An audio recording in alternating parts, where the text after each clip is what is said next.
आज है 6 अप्रैल सोमवार का दिन। हरकारा के इस ऑडियो अंक में आपका स्वागत है।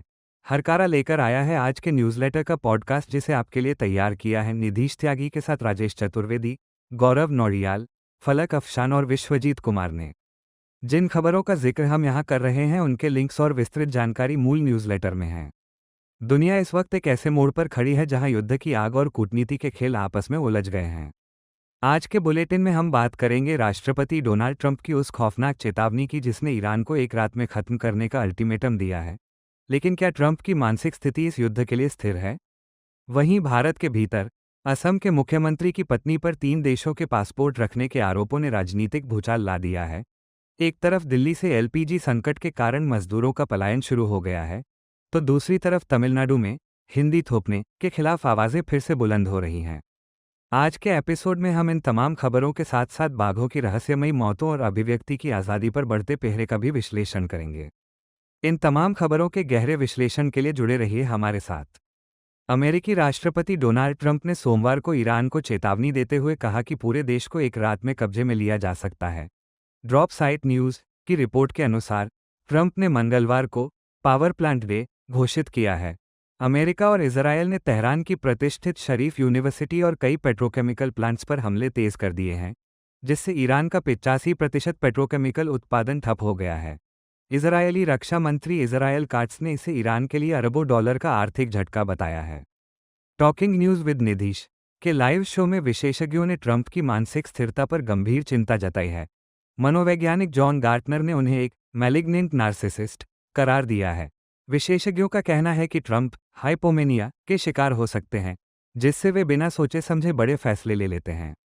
2026 के एक सर्वे के अनुसार 61% अमेरिकी अब उनकी मानसिक क्षमता पर शक करने लगे हैं। पत्रकार सुजैन ग्लेसर के मुताबिक ट्रंप अब केवल बदला लेने की भावना से काम कर रहे हैं। जवाबी कार्रवाई में ईरान ने इजरायल के हाइफा में मिसाइलें दागी हैं, जिसमें 4 लोगों की मौत हुई है। अल जजीरा की रिपोर्टर प्रियंका शंकर के अनुसार ईरान ने बाब अल मंडेब शिपिंग मार्ग को बंद करने की धमकी दी है। यदि यह मार्ग बंद होता है तो दुनिया की 25% ऊर्जा आपूर्ति ठप हो जाएगी। सऊदी अरब और अन्य खाड़ी देशों के तेल निर्यात पर भी इसका गहरा असर पड़ेगा, जो वैश्विक अर्थव्यवस्था के लिए एक बुरा सपना साबित हो सकता है। पत्रकार सुशांत सिंह ने फॉरेन पॉलिसी के लिए लिखा है कि ईरान संकट में पाकिस्तान एक मध्यस्थ के रूप में उभर रहा है। जहां भारत ने इजरायल का खुलकर साथ देकर अपनी तटस्थता खो दी, वहीं पाकिस्तानी सेना प्रमुख असीम मुनीर अमेरिकी राष्ट्रपति ट्रंप के लिए एक उपयोगी फिक्सर बन गए हैं। पाकिस्तान अब चीन और सऊदी अरब के साथ मिलकर शांति योजनाएं बना रहा है, जिससे भारत अंतर्राष्ट्रीय मंच पर खुद को हाशिए पर महसूस कर रहा है। आर्थिक विशेषज्ञ विवेक कौल ने न्यूज़ लॉन्ड्री में बताया है कि कच्चे तेल की कीमतें $120 प्रति बैरल के पार पहुंच गई हैं। भारत अपनी 89% तेल ज़रूरतों के लिए आयात पर निर्भर है। ईंधन महंगा होने से दवाओं, खाद और प्लास्टिक के दाम बढ़ेंगे। आरबीआई ने रुपये को बचाने के लिए 4 हफ्तों में $40 अरब खर्च कर दिए हैं। कॉल के अनुसार इस युद्ध का बिल अंततः आम भारतीय नागरिक को अपनी जेब से भरना होगा। द हिंदू की रिपोर्ट के अनुसार दिल्ली में गैस की भारी किल्लत और ऊंचे दामों के कारण प्रवासी मजदूरों का पलायन शुरू हो गया है। नई दिल्ली रेलवे स्टेशन पर हजारों मजदूर बिहार और उत्तर प्रदेश लौटने के लिए मजबूर हैं। काले बाजार में एलपीजी 400 से 500 रुपये प्रति किलो मिल रही है।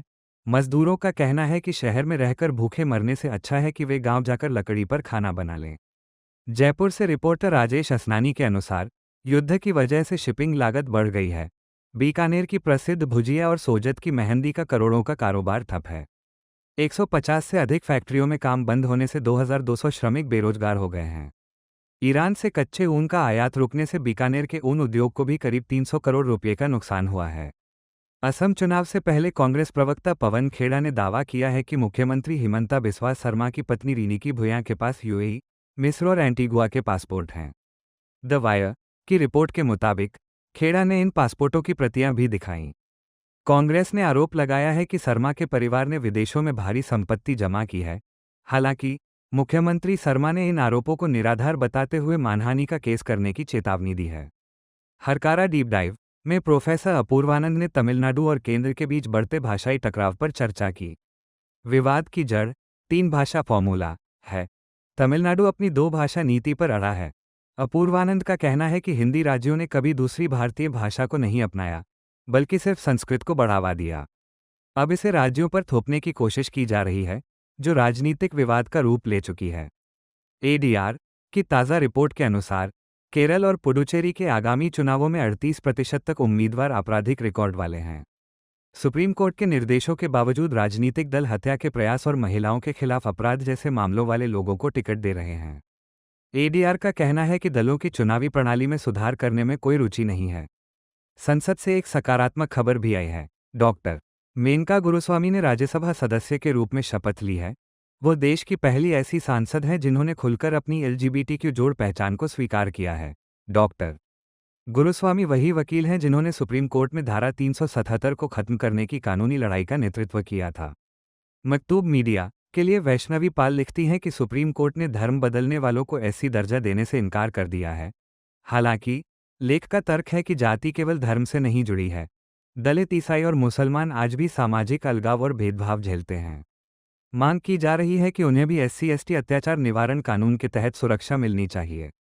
ऑल्ट न्यूज़ की रिपोर्ट के अनुसार ग्रेटर नोएडा की एक छात्रा का वीडियो इंस्टाग्राम पर ब्लॉक कर दिया गया क्योंकि उसने प्रधानमंत्री के कार्यक्रम में जबरन भीड़ जुटाने की आलोचना की थी। वहीं दिल्ली हाईकोर्ट ने सरकार द्वारा ब्लॉक किए गए व्यंग्यात्मक एक्स अकाउंट से ड्रेनिमोएडाव को बहाल करने का आदेश दिया है। हालांकि उनकी विवादित पोस्ट अभी भी ब्लॉक रहेंगी। मध्य प्रदेश के सतपुड़ा और कान्हा टाइगर रिजर्व में 12 घंटे के भीतर 2 बाघ मृत पाए गए।